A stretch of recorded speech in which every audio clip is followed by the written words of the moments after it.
জনাইছো breaking news বিজেপিত পদত্যাগৰ জোৱাৰ প্ৰাক্তন জিলা সভাপতি ডক্টৰ ভৱেন মোহনৰ দলত্যাগ ভৱেন মোহন শিৱসাগৰ জিলা বিজেপিৰ প্ৰাক্তন সভাপতি আছিল বৰ্তমানৰ নেতৃত্বৰ প্ৰতি অসন্তুষ্ট হৈ দল ত্যাগ নেতাগৰাকীৰ পুনৰ জনাইছো এই মুহূৰ্তৰ এটা ব্ৰেকিং নিউজ বিজেপি দল ত্যাগৰ জোৱাৰ প্ৰাক্তন জিলা সভাপতি ডক্টৰ ভৱেন মোহনৰ দলত্যাগ ভৱেন মোহন শিৱসাগৰ জিলা বিজেপিৰ প্ৰাক্তন সভাপতি আছিল বৰ্তমানৰ নেতৃত্বৰ প্ৰতি অসন্তুষ্ট হৈ দল ত্যাগ নেতাগৰাকীৰ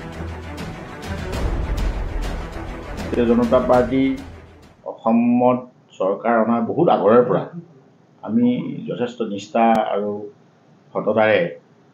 ভাৰতীয় জনতা পাৰ্টি কৰিছিলোঁ আৰু চৰকাৰ গঠন কৰাৰ ক্ষেত্ৰতো আমাৰ যথেষ্ট অৰিহণা আছে আৰু আজি মই হঠাতে এৰিছোঁ এইকাৰণে যে বিগত সময়ত দীৰ্ঘদিন ধৰি ৰাজনৈতিক প্ৰেক্ষাপটত থাকি বহু মানুহৰ আশা আকাংক্ষা আমি পূৰণ কৰিবৰ কাৰণে যত্ন কৰিছিলোঁ কিন্তু বহু সময়ত আমি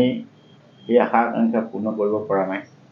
তদুপৰি বিভিন্ন সময়ত বিভিন্ন ধৰণে আমি মানুহৰ মাজত দায়বদ্ধ হৈ থাকোঁ গতিকে এই দায়বদ্ধতাৰ আওতাত আমি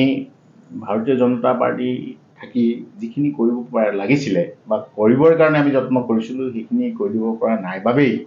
আজি মই ব্যক্তিগতভাৱে ভাৰতীয় জনতা পাৰ্টি প্ৰাথমিক সদস্য পদৰ পৰাও মই পদত্যাগ কৰিছোঁ দেখা গৈছিলে কেতিয়াবা মানে এনেকুৱা হয় দলীয় কিছুমান অনুশাসন থাকে যি অনুশাসনৰ গণ্ডিত আমি বহু কথাই নেতৃত্ব আগভাগ লৈ কাম কৰাৰ ক্ষেত্ৰত অসুবিধা থাকে যেতিয়া আমাক দায়িত্ব অৰ্পণ কৰা নাই সেইবাবেই আমি নিৰ্বাচনত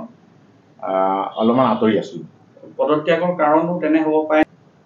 তেনেকুৱাও ঠিক নহয় একেষাৰে ক'বলৈ গ'লে কিন্তু বহু কথাত আমি অসন্তুষ্টি হৈছোঁ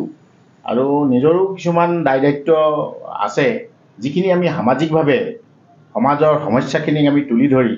চৰকাৰৰ অন্দৰমহলত গৈ আমি সমাধানৰ যিটো প্ৰক্ৰিয়া কৰিব লাগিছিল সেই কৰিব পৰা নাই বাবেই আজি ভাৰতীয় জনতা পাৰ্টিৰ পৰা আমি পদত্যাগ কৰিছোঁ তেনেকুৱা বিকল্প চিন্তাধাৰা আমি একো কৰা নাই তেওঁলোকে মাজে মাজে অসন্তুষ্টি প্ৰকাশ কৰা আমিও দেখিছোঁ আৰু সময় সাপেক্ষে মানুহৰ খং ক্ষোভ থাকে গতিকে সেইখিনিয়ে বিষয়বস্তু হিচাপে তেওঁলোকে অভিব্যক্তি প্ৰকাশ কৰিছে বুলি মই ধাৰণা কৰিছোঁ আৰু সেইটো তেওঁলোকৰ নিজস্ব কথা কিন্তু মই যিহেতু যি ধৰণে সমাজৰ লগত জড়িত হৈ আছোঁ সমাজখনক যি ধৰণে মই সমস্যা সমাধানৰ গুৰি ধৰি মই আগবঢ়াই লৈ যোৱাৰ যিটো মোৰ পৰিকল্পনা আছিলে সেইখিনিত মই বহু ক্ষেত্ৰত আগবাঢ়িব পৰা নাই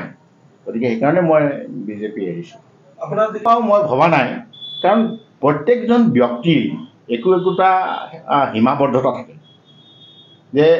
প্ৰত্যেকজন দলীয় কাৰ্যকৰ্তা বা বিষয়ববীয়া একোটা সীমাবদ্ধতা থাকে আছেও গতিকে সেই সীমাবদ্ধতাৰ গণ্ডিত তেওঁলোকে কাম কৰিছে আৰু যথেষ্ট ধৰণে কাম কৰিছে প্ৰত্যেকৰে সমানে সমানে বা সমপৰ্যায়ৰ উৎসৰ্গিত মনোভাৱ সকলোৰে নাথাকে গতিকে সেইখিনি হয় মাজে মাজে তেওঁলোকে কোনো বিকল্প চিন্তাধাৰা কৰা নাই কাৰণ মই কিছুদিন চিন্তা চৰ্চা কৰিছোঁ আৰু সম্পূৰ্ণৰূপে মই ৰাজনৈতিক বাধকতাৰ পৰা মই মুক্ত হ'ব বিচাৰিছোঁ আৰু সেইটো মই এতিয়ালৈকে সিদ্ধান্ত লোৱা নাই কিন্তু সময়ৰ আহ্বান যদি সময়ে যদি মোক তেনেধৰণে লৈ যাব খোজে বা সমাজৰ যিখিনি স্থানীয় ব্যক্তি আছে তেখেতসকলৰ কিছু যদি দায়িত্ব আমাৰ মূৰৰ ওপৰত ন্যস্ত কৰে তেতিয়াহ'লে সময়ে যি ধৰণে নিব শিৱসাগৰৰ পৰা ফাৰহান লস্কৰ ৰিপৰ্ট জননী লাইভ।